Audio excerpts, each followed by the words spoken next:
ବିଛଣାରେ ଶୋଇକି ଏହି ଗୋଟିଏ ମନ୍ତ୍ରକୁ 3 ଥର ପଢ଼ି ଦିଅନ୍ତୁ। ଗ୍ୟାରେଣ୍ଟି ଦେଉଛି ସେ ନାରୀ ରାତି ଦିନ ରୁମ୍କୁ ଡାକିବ, ଯାହା ଚାହିଁବେ ତାହା କରିବ।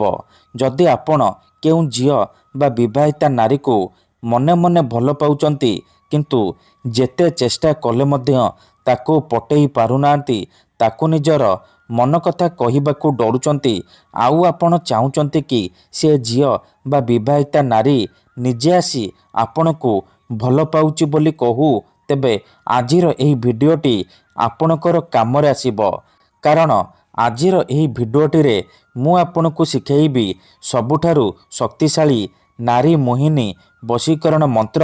ଏହି ମନ୍ତ୍ରକୁ ଯଦି ଆପଣ ରାତିରେ ଶୋଇବା ପୂର୍ବରୁ ନିଜ ବିଛଣାରେ ଶୋଇକି 3 ଥର ପଢ଼ିଦେବେ, ସେ ଝିଅ ହେଉ ବା ବିବାହିତା ନାରୀ ଆପଣଙ୍କ ପାଖକୁ ଆସିବା ପାଇଁ ବାଧ୍ୟ ହେବ।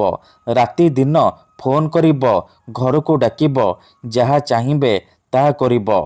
ନମସ୍କାର ଫ୍ରେଣ୍ଡସ୍, ଓଡ଼ିଆ ଫଣ୍ଡା ଚ୍ୟାନେଲକୁ ଆପଣମାନଙ୍କୁ ସ୍ୱାଗତ। ଆଜିର ଏହି ଭିଡ଼ିଓଟିରେ ମୁଁ ଆପଣଙ୍କୁ ଶିଖେଇବି ଆପଣ କିପରି ସୁନ୍ଦରୀରୁ ସୁନ୍ଦରୀ ଝିଅକୁ ପଟେଇ ପାରିବେ, ସୁନ୍ଦରୀ ପଡ଼ିଶା ଘର ଭାଉଜକୁ ପଟେଇ ପାରିବେ, ତାଠାରୁ ନିଜର ମନ ମୁତାବକ କାମ ହାସଲ କରିପାରିବେ। ଏହି ବଶୀକରଣ ଏତେ ଶକ୍ତିଶାଳୀ କି ଯିଏ ବି ଏହାକୁ କରିଛି ସଫଳ ହେଇଛି, ନିଜ ପସନ୍ଦର ସେ ଝିଅ ବା ନାରୀକୁ ପଟେଇ ପାରିଛି। ତେଣୁ ଆପଣ ବି ଗୋଟିଏ ଥର ଏହି ବଶୀକରଣ କରିକି ଦେଖନ୍ତୁ, ତାପରେ ଦେଖିବେ କିପରି ସେ ଝିଅ ଆପଣଙ୍କ ଆଡ଼କୁ ଆକର୍ଷିତ ହେବାକୁ ଲାଗିବ। ଯେଉଁ ବିବାହିତା ନାରୀକୁ ଆପଣ ଦିନରାତି ଭାବୁଛନ୍ତି, ସିଏ ନିଜେ ଆପଣଙ୍କୁ ଫୋନ୍ କରିବ, ରୁମ୍କୁ ଡାକିବ, ଯାହା ଚାହିଁବେ ତାହା କରିବ, କୌଣସି ପ୍ରକାର ବାଧା ଦେବ ନାହିଁ। ଏହି ବଶୀକରଣ ସାହାଯ୍ୟରେ ଆପଣ ଶାଶୁ, ନଣନ୍ଦ, ଦିଅର, ଭାଉଜ କାହାକୁ ବି ପଟେଇ ପାରିବେ, ନିଜ ବଶରେ କରିପାରିବେ, ତାଠାରୁ କିଛି ବି କାମ ହାସଲ କରିପାରିବେ। ଏଥିପାଇଁ ଆପଣଙ୍କୁ କୌଣସି ପ୍ରକାର ମନ୍ତ୍ରତନ୍ତ୍ର କରିବାକୁ ପଡ଼ିବନି କିମ୍ବା କିଛି ବି ପଇସା ଖର୍ଚ୍ଚ କରିବାକୁ ପଡ଼ିବନି। ଆପଣ ଯେତେବେଳେ ରାତିରେ ଶୋଇବା ପାଇଁ ଯିବେ, ନିଜ ବିଛଣାରେ ଶୋଇକି ଏହି ମନ୍ତ୍ରକୁ ମାତ୍ର 3 ଥର ପଢ଼ିଦେବେ। ତାପରେ ଦେଖିବେ ଚମତ୍କାର। ଏପଟେ ଆପଣ ମନ୍ତ୍ରକୁ ପଢ଼ିବା ମାତ୍ରେ ସେ ଝିଅ ହେଉ ବା ବିବାହିତା ନାରୀ ଆପଣଙ୍କ ଆଡ଼କୁ ଆକର୍ଷିତ ହେବାକୁ ଲାଗିବ। ଯେପର୍ଯ୍ୟନ୍ତ ଆପଣଙ୍କ ପାଖକୁ ଆସିନି, ଆପଣଙ୍କ ସହିତ ସମ୍ପର୍କ ରଖିନି, ସେ ଖାଲି ଛଟପଟ ହେବ। ଏହି ବଶୀକରଣ କରିବା ସବୁଠାରୁ ସହଜ। ଏହାକୁ କେହି ବି ଅତି ସହଜରେ କରିପାରିବେ। ତେଣୁ ଦୟାକରି ମନରେ କୌଣସି ଖରାପ ଉଦ୍ଦେଶ୍ୟ କିମ୍ବା କୌଣସି ଖରାପ କାମ ପାଇଁ ଆପଣ ଏହି ବଶୀକରଣକୁ ପ୍ରୟୋଗ କରିବେନି, ଏହି ମନ୍ତ୍ରକୁ ପଢ଼ିବେନି। ଯଦି ଆପଣ ସତରେ ସେ ଝିଅ ବା ନାରୀକୁ ପଟେଇବାକୁ ଚାହୁଁଛନ୍ତି, ତାକୁ ବିବାହ କରିବାକୁ ଚାହୁଁଛନ୍ତି, ତେବେ ଆପଣ ଏହି ବଶୀକରଣ କରିବେ। ଅନ୍ୟଥା ମନରେ କୌଣସି ଖରାପ ଉଦ୍ଦେଶ୍ୟ କିମ୍ବା କୌଣସି ଖରାପ କାମ ପାଇଁ ଆପଣ ଏହି ମନ୍ତ୍ରକୁ ପାଠ କରିବେନି। କାହିଁକି ନା ମାତ୍ର ଥରେ ଯେଉଁ ଝିଅ ବା ବିବାହିତା ନାରୀ ଉପରେ ଆପଣ ଏହି ମନ୍ତ୍ରକୁ ପଢ଼ିଦେବେ, ଏହି ବଶୀକରଣ କରିଦେବେ, ସିଏ ସେହି ସମୟଠାରୁ ଆପଣଙ୍କ ଆଡ଼କୁ ଆକର୍ଷିତ ହେବାକୁ ଲାଗିବ। ଆପଣଙ୍କର ସବୁ କଥା ମାନିବ। ଆପଣ ତାକୁ ଯାହା କହିବେ, ଯେମିତି କହିବେ ସେ କରିବ, କୌଣସି ପ୍ରକାର ବାଧା ଦେବ ନାହିଁ। ତେବେ ଏହି ବଶୀକରଣ ଆପଣ କେମିତି କରିବେ ମୁଁ ଆପଣଙ୍କୁ ଶିଖେଇବି। ସମ୍ପୂର୍ଣ୍ଣ ପ୍ରୟୋଗ ବିଧି ଠିକ୍ ଭାବରେ ଶିଖେଇବି। ଜାଣିବା ପାଇଁ ଆପଣ ଭିଡ଼ିଓଟିକୁ ମୂଳରୁ ଶେଷ ପର୍ଯ୍ୟନ୍ତ ପୁରା ଧ୍ୟାନ ସହିତ ଦେଖନ୍ତୁ। ଠିକ୍ ଅଛି, ତେବେ ଯାଇକି ଆପଣ ସମ୍ପୂର୍ଣ୍ଣ ପ୍ରୟୋଗ ବିଧି ଜାଣିପାରିବେ। ଅଧାରୁ ଛାଡ଼ିକି ପଳେଇଲେ କିମ୍ବା କାଟି କାଟି ଦେଖିଲେ ଆପଣ କିଛି ବି ବୁଝିପାରିବେନି। ପରେ କମେଣ୍ଟ କରିବେ, ଗୁରୁଜୀ ଆପଣଙ୍କର ବଶୀକରଣ କାମ କରୁନି।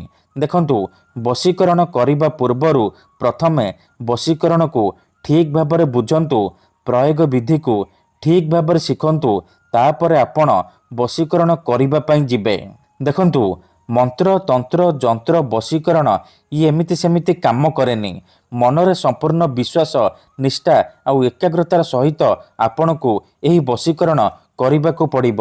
ତେବେ ଯାଇ ମୁଁ ଆପଣଙ୍କୁ ଗ୍ୟାରେଣ୍ଟି ଦେଉଛି ଆପଣ ଯାହାକୁ ଚାହିଁବେ ତାକୁ ପଟେଇ ପାରିବେ।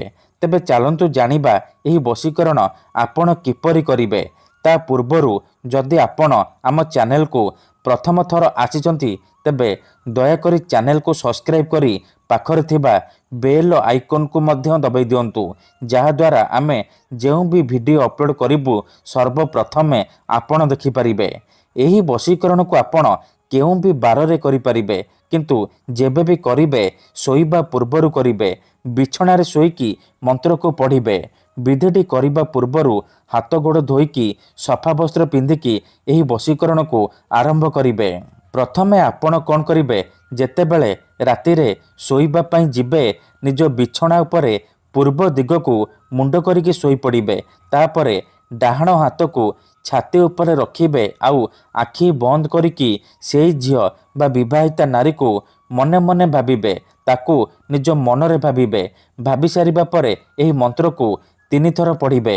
ଓମ୍ ନମଃ କାମାକ୍ଷା ଦେବୀ ଆମୁକଂ ମେ ବଶ୍ୟମ କୁରୁ କୁରୁ ଫଟ୍ ସ୍ୱାହା। ଆମୁକଂ ଜାଗାରେ ଆପଣ ସେଇ ଝିଅ ବା ସ୍ତ୍ରୀର ନାମ କହିବେ, ଯାହାକୁ ଆପଣ ପଟେଇବାକୁ ଚାହୁଁଛନ୍ତି, ବଶରେ କରିବାକୁ ଚାହୁଁଛନ୍ତି। 3 ଥର ମନ୍ତ୍ର ପଢ଼ି ସାରିବା ପରେ ଛାତି ଉପରୁ ହାତକୁ କାଢ଼ିବେ ଆଉ ଛାତିରେ ଗୋଟିଏ ଥର ଫୁଙ୍କିଦେବେ। ଏହିପରି ଆପଣ ଲଗାତାର 3 ଦିନ ପର୍ଯ୍ୟନ୍ତ ରାତିରେ ଶୋଇବା ପୂର୍ବରୁ ବିଛଣାରେ ଶୋଇକି ମନ୍ତ୍ରକୁ ପଢ଼ିବେ। ମନେ ରଖନ୍ତୁ, ପ୍ରଥମ ଦିନରୁ ହିଁ ପ୍ରଭାବ ପଡ଼ିବା ଆରମ୍ଭ ହୋଇଯିବ। ସେ ଝିଅ ବା ନାରୀ ଆକର୍ଷିତ ହେବାକୁ ଲାଗିବ। କିନ୍ତୁ ମନେ ରଖନ୍ତୁ, ଏହି ବିଧିକୁ ଆପଣ ଅଧାରୁ ଛାଡ଼ିବେନି। ଲଗାତାର 3 ଦିନ ପର୍ଯ୍ୟନ୍ତ ରାତିରେ ଶୋଇବା ପୂର୍ବରୁ ଏହିପରି କରିବେ। ତାପରେ ଦେଖିବେ କିପରି ସେ ଝିଅ ବା ବିବାହିତା ନାରୀ ଆପଣଙ୍କ ବଶରେ ହେଇଯିବ। ଯାହା ଚାହିଁବେ ତାହା କରିବ। ଧନ୍ୟବାଦ।